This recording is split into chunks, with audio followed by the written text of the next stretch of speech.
Good morning Raipur, good morning Raigarh. Raigarh दोस्तों, time कम है, बताना बहुत कुछ है, तो मैं थोड़े शॉर्ट नोटिस पे आता हूं। मध्य प्रदेश के आखिरी जिले के आखिरी गांव से एक बच्चा निकलता है एक छोटे से सपने को लेके, जिसकी मतलब कोई आइडिया नहीं होता उसके जीवन में कि वो किस तरीके से उस मुकाम तक पहुंचेगा जिसका सपना लेके वो चल रहा है। रामानुजगंज बहुत ही छोटा सा एक कस्बा नुमा जगह, आज से 40-45 साल पहले मेरी जर्नी वहां से शुरू हुई। फर्स्ट टाइम मैंने टेलीविज़न देखा।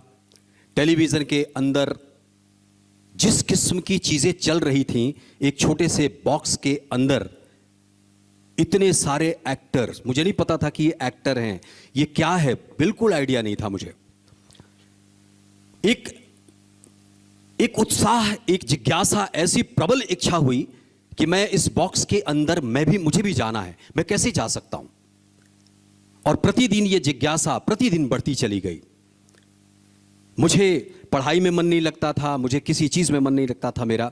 मैं प्रतिदिन रात दिन सिर्फ यही सोचता था कि मुझे इसी बॉक्स के अंदर जाना है। कोई रास्ता नहीं, कोई बताने वाला नहीं, कोई ऐसा गाइडेंस नहीं। और एक ऐसी जगह से उस सपने को देख रहा हूं जहां पे हर चीज़ का अभाव, ना ट्रेन, ना प्रॉपर बस, ना मोबाइल, ना उस समय लैंडफोन, कुछ भी नहीं था। इवन 8वीं तक मेरे घर पे लाइट भी नहीं थी। मोमबत्ती या फिर वो जो बॉटल में मिट्टी तेल डाल के पढ़ाई करते हैं, या रोशनी घर में रात में जब अंधेरा होता है तो रोशनी करते हैं, वहाँ से जर्नी चालू हुई। मेरी जर्नी चूँकि बहुत लंबी रही है, बहुत सारे ऐसे पड़ाव से गुजरा जहाँ पे मुझे लगा कि अब मेरा दम टूट जाएगा, पर कोई एक ऐसी शक्ति थी साथ में जो लगातार मेरा साथ दे रही थी। मेरे ड्रीम को, मेरे अपने जो अंदर इच्छा शक्ति और मेरी जो जिज्ञासा थी उसको कंटिन्यूस बढ़ाने में। चूँकि आज उम्र के इस पड़ाव पे, इस मुकाम पे मुझे ये समझ में आता है कि अगर आपकी ज़िंदगी में डिफ़िकल्टीज़ नहीं रहेंगी तो आपके पास कोई मोटिवेशन नहीं होगा कि आप अपनी ज़िंदगी में उस मुकाम को हासिल करें जिसका सपना आपने देखा था। ख़ास तौर से एक ऐसे जगह से जहाँ पे कोई सोर्सेस नहीं हैं, कोई गाइडेंस नहीं है, कोई बताने वाला नहीं है, और जहाँ पे लगता है कि मैं चाह तो रहा हूँ ये करना, पर मैं कर नहीं पाऊँगा, ऐसा लगता था। पर अंदर से ये बार बार कहीं कोई एक ताकत थी जो बार बार उसकी तरफ खींचती थी कि मुझे यहाँ से वहाँ तक जाना ही जाना है। बहुत सारी कठिनाइयाँ आईं। कहीं ये तय हो गया था कि मुझे उसी टीवी के अंदर जाना है। समय लगा, धीरे धीरे मेरी छटपटाहट एक बड़ा रूप लेती चली गई, और मैं धीरे धीरे उस छोटे से शहर से निकलकर रामानुजगंज से अंबिकापुर आया।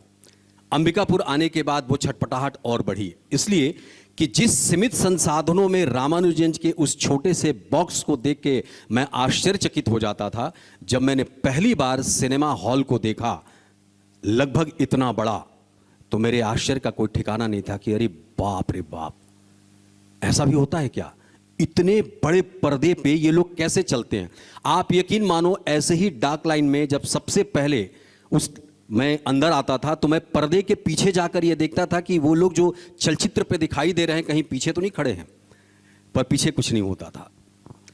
धीरे धीरे अपने सीनियर से, लोगों से पूछ के कि भाई वो लोग कहाँ रहते हैं, तो पता चला कि वो लोग मुंबई में रहते हैं, और ये सारे प्राणी जिन्हें हम अभिनेता या अभिनेत्री कहते हैं, ये सब मुंबई शहर में पाए जाते हैं। अब मेरी जिज्ञासा और प्रबल हो गई कि अब ये मुंबई कैसे जाएं। लड़ाई बहुत बड़ी थी, पढ़ने लिखने में कोई रुचि नहीं थी मेरी। ये बात मैं बच्चों को इसलिए स्पेशली अपने बारे में बताता हूं कि अगर आप हार्ड वर्कर हैं, अगर आप अपने ड्रीम को, सपने को पूरा करने का एक संकल्प अंदर लेते हैं, तो कम पढ़ा लिखा व्यक्ति भी एक टाइम के बाद वो पढ़ जाता है जो उसको ज़िंदगी पढ़ाना चाहती है, या जिस मुकाम पे वो पहुंचना चाहता है उसको ज़िंदगी वहाँ घसीट के लेके जाती है। मैं अपनी बात बताऊं, आप यकीन नहीं मानेंगे, मैं खुल के बताऊंगा। 5वीं तक हमारे यहाँ इंग्लिश मीडियम नहीं था, इंग्लिश का कुछ भी नहीं था, तो 5वीं से 8वीं तक मैं सिर्फ ABCD ही याद करता रहा। पहले क ख ग घ याद करने में बड़ी दिक्कत होती थी, फिर आ गया ये इंग्लिश, तो ABCD ही याद करने में मेरे 3 साल लग गए। पढ़ाई में ऐसा लगा कि मुझे कोई एक रुचि भी नहीं थी और मुझे लगा नहीं कि मैं ज़िंदगी में कुछ पढ़ लिख के कुछ कर भी पाऊंगा। तो मैं पूरे रामानुजगंज में एक ऐसा व्यक्ति, एक ऐसा बच्चा था जो नेग्लेक्टेड था, सबसे बदमाश श्रेणी का बच्चा था। लेकिन आज वो सारी बदमाशियां किस तरीके से एक जर्नी तय कर रही थी, आज मैं उसकी आप छोटी छोटी सी कहानी बताता हूं। मैं कभी भी क्लास 2 पीरियड से ज़्यादा अपने किसी भी क्लास को अटेंड नहीं किया, सिर्फ 2 पीरियड, फर्स्ट सेकंड। 10 बजे स्कूल लगता था, 11:30 बजे ब्रेक होता था, 11:30 बजे के बाद में वीडियो हॉल। क्योंकि मेरी पूरी रुचि जो थी वो सिनेमा, फिल्में, टीवी। वहां से किसी तरीके से मैं जब अंबिकापुर आया तो अंबिकापुर में बड़े सिनेमा हॉल को देख के मेरे आश्चर्य का ठिकाना नहीं था और मैंने कहीं यह तय कर लिया कि गुरु जाना तो यही है। अब यहां से असली जर्नी शुरू होती है। उसके ऊपर 2 ऐसे दोहे हैं जो मैं जरूर बताऊंगा कि गुरु ब्रह्मा गुरु विष्णु गुरु देवो महेश्वरा गुरु साक्षात परम ब्रह्मा तस्मै श्री गुरुवे नमः। और करत करत अभ्यास के जड़मति होत सुजान और रसरी आवत जात ही सिल पर पड़त निशान। ये 2 दोहा जीवन के पहले और जीवन के यहां तक। आप चूंकि स्टूडेंट्स हो, मैक्सिमम इसमें स्टूडेंट्स हैं, तो मैं उन लोगों के लिए ये बात स्पेशली अपने हर वर्कशॉप में या कहीं भी मैं अगर एक स्पीकर के तौर पे जाता हूं तो इस बात को कहता हूं कि अपने जीवन में माता पिता और गुरु को सबसे ज़्यादा वैल्यू देना। क्यों? क्योंकि इनका स्वार्थ आपके प्रति 0 होता है। ये सिर्फ आपको बढ़ते और आगे जीवन में कुछ करता हुआ देखना चाहते हैं। तो गुरु की भूमिका इतनी बड़ी होती है कि आज मैं यहाँ पे अगर इतने बड़े प्लेटफॉर्म पे खड़ा हूँ तो उसके पीछे मेरे कई ऐसे गुरु हैं जिनकी वजह से मैं यहाँ खड़ा हूँ। क्योंकि मैं अपना बैकग्राउंड बता चुका हूँ कि पढ़ने लिखने में 0, एक्टिव बहुत था, एनर्जी बहुत थी मुझ में, कुछ करने का उत्साह और जज्बा बहुत था, पर सही मार्गदर्शन नहीं मिल पा रहा था। रामानुजन से अंबिकापुर, और अंबिकापुर में कुछ करने की जो जिज्ञासा थी वो कुछ लोगों को भा गई। तो मैं वहाँ पे अपने उस यंग एज में कुंफू और कराटे की क्लासेस लेता था। मैं ब्लैक बेल्ट हुआ। उसके पीछे मेरे गुरु श्री मदन दाजी का बहुत बड़ा सपोर्ट है। मैं उनका नाम इसलिए लेना चाहूँगा कि उन्होंने मुझ जैसे एक एक्टिव बच्चे को एक क्रिएटिव वे में किस तरीके से इस देह का इस्तेमाल होता है वो पूरा उन्होंने 2 साल 3 साल की अथक प्रयास के बाद मुझे उस लायक बनाया कि मैं फिजिकली फिट हो पाया। उसके बाद मैं थिएटर में जब गया तो मेरे गुरु श्री रॉबिन दास जी, मैं एकदम रॉ था। आप यकीन मानो, रायगढ़ बहुत बड़ा शहर है, रायगढ़ से आप तकरीबन मान के चलो 100 किलोमीटर दूर किसी एक इंटीरियर छोटे से गांव की कल्पना कर लो। वहाँ पे न हिंदी बोली जाती थी न छत्तीसगढ़ी बोली जाती थी, एक रीजनल लैंग्वेज अजीब सा एक झारखंड और बिहार के प्रभाव की भाषा वाली लैंग्वेज थी। वो भाषा मुझ में इतनी रच बस गई थी कि मुझे हिंदी समझ में भी नहीं आती थी। समझ में आती थी तो बोलने में इतनी त्रुटियां, इतनी गलतियां होती थी कि हवा बहती है या हवा बहता है, गाड़ी चलती है या गाड़ी चलता है, ये भेद नहीं था मुझे। और हर बात में ठो ठो तो जरूर बोलता था। 1 ठो दे दो, 2 ठो दे दो, 4 ठो दे दो। ये हम सब रीजनल्स जो हम छोटे गांव से होते हैं, इनके साथ कुछ ना कुछ अपने एक माइनस पॉइंट होते हैं। लेकिन इंटरेस्टिंग जर्नी यहां से शुरू होती है कि जब आप अपनी त्रुटियों, गलतियों के साथ आप किसी बड़े प्लेटफॉर्म पे जाते हैं। आप बड़े प्लेटफॉर्म पे, आज जैसे इस बड़े प्लेटफॉर्म पे आया हूं तो इसके पीछे मेरी अथक, और आप कल्पना नहीं कर सकते कि इसके पीछे मेरी कितनी कठिन परिश्रम रही है। एक एक शब्द को बोल बोल के हजारों मर्तबा प्रैक्टिस करना। क्योंकि रंगमंच थिएटर जो मैंने दिल्ली में 10-12 साल समय दिया, उसने मुझे परिपक्व किया कि लोगों के सामने अपने आप को कैसे प्रेजेंट करें, कैसे अपने कम्युनिकेशन स्किल को स्ट्रांग करें, कैसे अपनी भाषा पे अपनी पकड़ बनाएं। रंगमंच पे 3-3 घंटे 4-4 घंटे तक हम लगातार रिहर्सल करते थे और शो के दिन अकेले, कई बार सोलो परफॉर्मेंस करते थे, कई बार ग्रुप के साथ करते थे। वो धीरे धीरे वो जो जर्नी है वो कॉन्फिडेंस थी। मेरे गुरु हमेशा ये कहते थे कि पढ़ाई लिखाई कभी मत छोड़ना।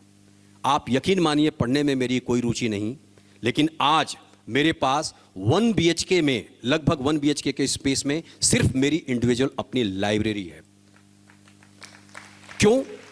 क्योंकि मैं अपने आप को वो नहीं देखना चाहता था जहां से मैं निकला था। मैं अपने आप को वहां देखना चाहता था जिसकी कल्पना मैंने की थी, या जिन बड़े बड़े फिल्म एक्टर्स को मैं देखता था कि ये लोग इस मकाम पर कैसे पहुंचे।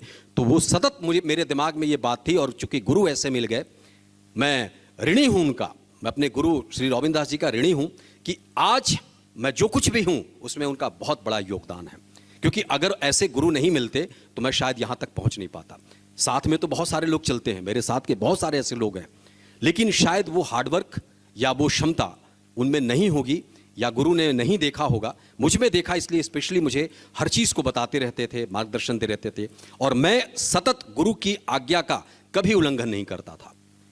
कितनी भी कठिनाइयाँ, कितनी भी तकलीफें आई, मैंने न इस फील्ड से अलग होना सोचा कभी कि मैं अलग हो जाऊंगा, और न ही कभी अपने अभ्यास को छोड़ा।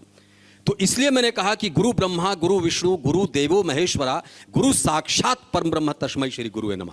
आप विद्यार्थी हैं, मैक्सिमम लोग, आप अपने गुरु का जितना मान रखेंगे, जितना ध्यान रखेंगे, जितना उनको रिस्पेक्ट देंगे, उसका 100 गुना आपको रिटर्न आपके जीवन में ये चीज मिलेगी। दूसरी कि इतनी कठिनाइयों के बाद एक छोटे से गांव से वहां तक निकल के पहुंचने के पीछे की जो यात्रा रही है उसको बताऊंगा तो सुबह से शाम हो जाएगी, लेकिन बेस्ट थिंग जो मैंने लर्न किया वो आपको मैं जरूर साझा करना चाहूंगा, क्योंकि आपको वही चीजें काम आएंगी।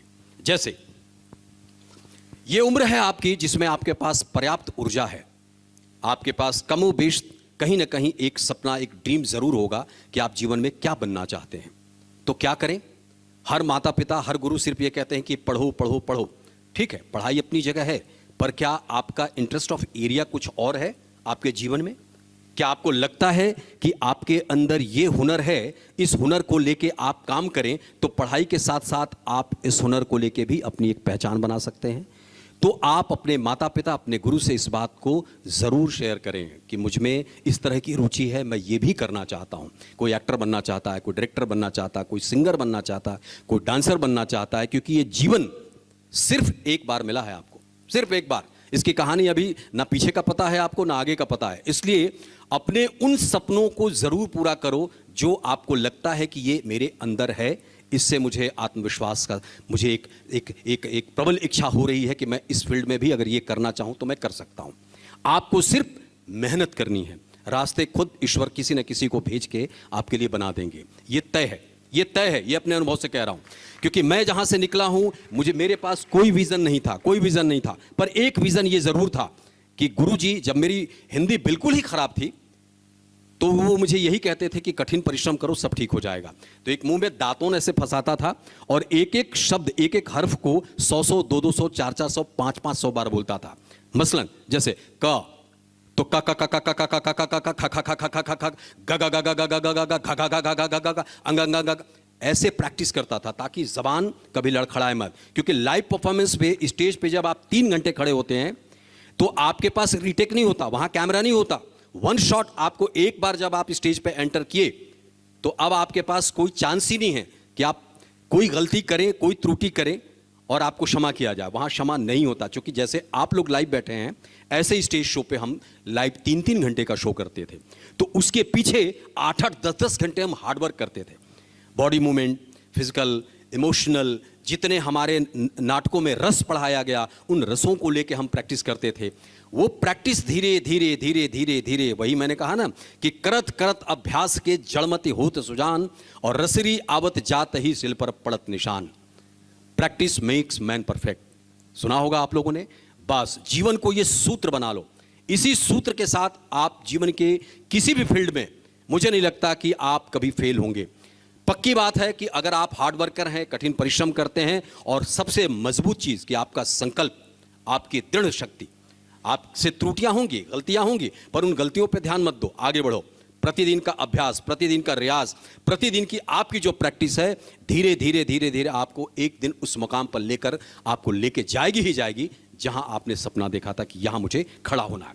लाइक इतने बड़े प्लेटफॉर्म पे जो एक TEDx इंटरनेशनल प्लेटफॉर्म है, आज मुझे यह लगता है कि मैंने कुछ सोचा नहीं था, पर मेरा वो अभ्यास अभी भी निरंतर जारी है। मैं प्रैक्टिस आज भी करता हूँ। फिल्मों की स्क्रिप्ट आती है तो मैं बेचैन हो जाता हूँ, परेशान हो जाता हूँ। मैं लगातार उस किरदार को के अंदर जाने के लिए आइसोलेट हो जाता हूँ, अपने परिवार से, अपने काम से, बाकी चीज़ों से हटा देता हूँ अपने आप को। ये मेरी लर्निंग रही है। वैसे ही इसको क्या बोलते हैं? फोकस। आप अगर फोकस्ड हो गए किसी चीज़ को लेके तो आप ये मान के चलिए कि आप उसमें अव्वल होंगे, क्यों? क्योंकि यहीं पे वो दृढ़ संकल्प काम करता है, हार्डवर्क काम करता है कि आप प्रतिदिन कितने रियाज में हैं, कितने अभ्यास में हैं, कितने प्रैक्टिस में हैं उस चीज़ के, कि आप उस चीज़ को एक सेकंड के लिए भी डिले ना करें। तो कहने के लिए, बताने के लिए मेरे पास बहुत कुछ है, लेकिन यंग बच्चों को लेकर मैं काम करता हूं, खासतौर से टीनेजर्स के साथ, कि भाई ये उम्र है आपके पास, ये समय है, ये ऊर्जा वापस कभी नहीं मिलेगी आपको। याद रखना, जीवन बहुत खूबसूरत है, जीवन सबके पास उतना ही है। जन्म और मृत्यु के बीच में आप फंसे हैं। अब आप अपने ड्रीम को कितनी शिद्दत से, कितने हार्डवर्क के साथ परस्यू करते हैं, ये आपके ऊपर है। वही वो जो जिनको आप देख के ये सपना देखते हैं, लाइक कोई भी बड़ा फिल्म स्टार हो, स्पोर्ट्समैन हो, बिजनेसमैन हो, वो 24 घंटा उसके पास भी है, यही 24 घंटे आपके पास भी हैं। आप उस समय की अवधि को कैसे बांटते हैं, और आप जो आपका अपना निजी वक्त है, जैसे 8 घंटे की जगह अगर आप 4 घंटे पे आ जाते हैं, 5 घंटे पे आते हैं, तो 3 घंटे का जो हार्डवर्क है वही आपको उस मुकाम तक लेके जाएगा। ये तय है, क्योंकि उस 24 घंटे में ही सबको मिलता है सब कुछ करने को। हम कर पाते हैं, नहीं कर पाते हैं, इसी को कैलकुलेट करना होता है। तो मेरी भी ऐसी ही प्रैक्टिस थी, ऐसा ही अभ्यास मैं भी अपने जीवन में रखा कि जब स्क्रिप्ट आए या कोई नाटक करना है या कोई काम आ गया मेरे पास, तो मैं अपनी नींद को कम कर लेता हूँ, फिजूल की चीज़ों को हटा देता हूँ लाइफ से, और सीधा फोकस्ड हो जाता हूँ। इसलिए आप मेरे जब काम को देखेंगे तो मेरे छोटे से छोटे काम और बड़े से बड़े काम में किसी तरह का फ़र्क आपको नहीं दिखाई देगा। क्यों? क्योंकि मैं छोटे काम में और ज़्यादा हार्डवर्क करता हूँ। क्यों? क्योंकि वो छोटा सा काम मुझे पता नहीं कहाँ पे, किस लेवल पे लेके चला जाए। क्यों? कहने को वो छोटा है, पर इम्पैक्ट उसका उतना ही होना चाहिए। मतलब आपके जीवन में अगर आपको कोई टास्क आपके गुरु ने दिया है, तो ये मत सोचना कि आज संडे है कल कर लूँगा। नहीं, अगर सैटरडे को टास्क मिला है और सैटरडे का टारगेट है कि आज मुझे कर लेना चाहिए, संडे में ये करूँगा, तो सैटरडे को करके फिर संडे की तरफ मूव करो। नहीं तो ये धीरे धीरे आदत सैटरडे से संडे और संडे से मंडे पे जाएगी, फिर लास्ट मोमेंट पे कुछ भी नहीं होता है। ये याद रखना, ये स्टूडेंट्स के लिए मैं कह रहा हूँ। दूसरी महत्वपूर्ण चीज़ ये है, हम मनुष्य हैं, जीवन और मृत्यु के बीच में हैं। एक निश्चित समय हमारे पास जो है, उसी में हमारे पास अपनी सारी इंद्रियों के साथ हमको जीवन जीने का भी अवसर मिलता है। मैं एक छोटे शहर से हूँ, बड़े शहर में काम करता हूँ, इसके बीच के जीवन को मैंने कभी ख़राब नहीं होने दिया। मसलन बहुत इंटरेस्टिंग बात बता रहा हूँ, मुंबई शहर भाग दौड़ का शहर है, किसी के पास वक्त नहीं है वहाँ किसी के लिए भी। तो क्या ज़िंदगी सिर्फ भाग दौड़ है? नहीं, ज़िंदगी बड़ी खूबसूरत है और ज़िंदगी बड़ी निजी है। इसमें सिर्फ आप अपने साथ होते हैं, यकीन मानिए। अब इसमें जो चीज़ें मैं बता रहा हूँ वो सबसे इंपॉर्टेंट है कि काम, क्रोध, लोभ, मोह, ईर्ष्या, द्वेष, एकाग्रता, फोकस, मन, चित्त, अहंकार, सारी चीज़ें विद्यमान हैं इस बॉडी के अंदर। अब आपको अपना वो एरिया पकड़ना है कि मैं एज अ पर्सन, मैं अपने आप को कहाँ देखता हूँ। क्या मुझ में क्रोध की भावना ज़्यादा है? क्या मुझ में ईर्ष्या ज़्यादा है? क्या मुझ में अहंकार ज़्यादा है? क्या मैं झगड़ालू किस्म का आदमी हूँ? अपनी उन गलतियों को पकड़ना बहुत ज़रूरी है। नहीं तो वो धीरे धीरे आपके हैबिट्स में आपको वहाँ तक ले तो ज़रूर जाएंगे उस मुकाम तक, लेकिन वहाँ से फिर वापस खींच के ले आएंगे। तो बेहतर मनुष्य, बेहतर इंसान बनने की तरफ जो आपका एक मार्ग है, वो यही है कि आप अभी से अपने उस विनम्र भाव को भी डेवलप करें, जहाँ पे आप गुरु के प्रति निष्ठा रखें, माता पिता के प्रति निष्ठा रखें, उन ज़रूरतमंद लोगों के प्रति वो निष्ठा और श्रद्धा और एक दया का भाव रखें। ये आपको बेहतर मनुष्य बनाने में मदद करेंगे। क्योंकि हम सारी चीज़ें हासिल कर लें पर एक अच्छे इंसान नहीं हो पाए तो सब ज़ीरो हो जाता है, व्यर्थ हो जाता है। लास्ट में आपको कोई याद भी नहीं रखता। आपको याद सिर्फ आपके काम और आपके अंदर का जो एक सुंदर स्वरूप, जो इमोशन है, जो आप एक किसी के भी प्रति हो, किसी भी प्राणी के प्रति हो सकता है, किसी भी जीव के प्रति हो सकता है, पेड़ पौधे, पशु पक्षी, जीव जानवर, किसी के भी प्रति हो सकता है। वो अगर आपका एक सॉफ्ट कॉर्नर अगर नहीं है तो आप फिर मनुष्य की श्रेणी में कम है, फिर आप जस्ट पशु से मनुष्य हुए हैं। मेरा ये कहने का उद्देश्य ये है कि इस भाग दौड़ की ज़िंदगी में हम बहुत तेज़ी से बदल रहे हैं, और नई जनरेशन तो और भी तेज़ी से बदल रही है। नई जनरेशन के लिए उनके माता पिता और उनके गुरु पढ़ाई के साथ साथ इस बात पे ज़रूर ध्यान दें कि वो बच्चा बेहतर इंसान, बेहतर नागरिक कैसे बने इस देश के लिए। एक बच्चा 100 से 200 को और 200 से 5 लाखों लोगों को लाभ पहुंचा सकता है तभी जब वो हृदय से पवित्र है, इमोशनल है, दूसरों के दुख तकलीफ को समझता है। नहीं तो स्वार्थ से भरी हुई इस दुनिया में आप भी उसी तरह के रह जाएंगे और आपका अंत में, मैं सच कह रहा हूं कि बड़े बड़े मैंने फिल्म एक्टर्स को देखा है कि जीवन के आखिरी पड़ाव में वो नितांत अकेले रह जाते हैं। तो थोड़ा सामाजिक होना ज़रूरी है, थोड़ा व्यवहारिक होना ज़रूरी है, थोड़ा भावुक होना भी ज़रूरी है। इसलिए पढ़ाई के साथ साथ अपनी एक पैरेलल रुचि डेवलप करिए आप। संगीत आपको सॉफ्ट बनाता है, कोई भी आर्ट फॉर्म आपको क्रिएटिव बनाता है, आपके अंदर एक हृदय में एक पवित्र एक सॉफ्टनेस लेके आता है जिससे आप अपने जो अंदर की दया है, करुणा है, उसको समाज को दे सकते हैं। वही धीरे धीरे चीज़ें आपको महान बनाती हैं। पैसा रुपया तो सब कमाते हैं, सब कमाते हैं, नीचे से लेके ऊपर तक। वो दया का भाव किसके अंदर है, वो करुणा का भाव किसके अंदर है? मैं दुखी हूं, सामने वाला खुश है, नहीं। सामने वाला दुखी है तो मैं कैसे खुश रह सकता हूं? नहीं, मैं भी दुखी हो जाऊं, मैं भी दुखी हो जाऊं, तब आप कहीं ना कहीं एक मनुष्य होने का जो कहना चाहिए कि श्रेणी जो होती है, उस श्रेणी में आप अव्वल खड़े होते हैं। मैं अपने आप को बहुत लक्की मानता हूं इस मामले में कि मैं उस जनरेशन से हूं या उस जनरेशन तक को देख रहा हूं जहां पे चवन्नी अठन्नी रुपया 10 पैसा 5 पैसे की बहुत वैल्यू थी। आज पैसे की वैल्यू ज़ीरो है। आज मैं अपने आप को देखता हूं कि मैं उस 1-2 रुपए 5 पैसे 10 पैसे से लेके और आज लाखों करोड़ों तक की जर्नी को तय करने के बाद मैं अपने आप को डिजिटलाइज भी देखता हूं कि मैं उस युग का, मतलब जहाँ से मैं निकला था मेरे घर पे लाइट नहीं थी और मैं अपने आप को आज इंटरनेट के माध्यम से पूरी दुनिया में पाता हूँ अपने आप को। जहाँ मुझे ये नहीं पता था कि रामानुजन से अंबिकापुर और अंबिकापुर से मुंबई कैसे जाएं, आज आप इंटरनेट से बैठ के दुनिया के किसी भी कोने में कहीं भी अपनी प्लानिंग कर सकते हैं। ये उन बच्चों के लिए कह रहा हूँ जो जीवन में कुछ बनना चाहते हैं, करना चाहते हैं। तो आपके पास सोचिए कि जितना मुझे 10-12 साल भटक भटक के सीखने में लगा है कि मैं कभी भोपाल जा रहा था, कभी उड़ीसा जा रहा था, कभी दिल्ली जा रहा था, कभी मैं बैंगलोर जाता था वर्कशॉप करने के लिए, और सिर्फ पहली बार में तो जानने के लिए जाना पड़ता था मुझे इतनी लंबी दूरी तय करके। आप इंटरनेट के माध्यम से, मोबाइल के माध्यम से दुनिया के किसी भी कोने की कोई भी शिक्षा, कोई भी लर्निंग ऐसी चीज़ नहीं है जो आप मिनट में ना जान जाएं। तो ये आपके पास समय का सबसे बड़ा हथियार है।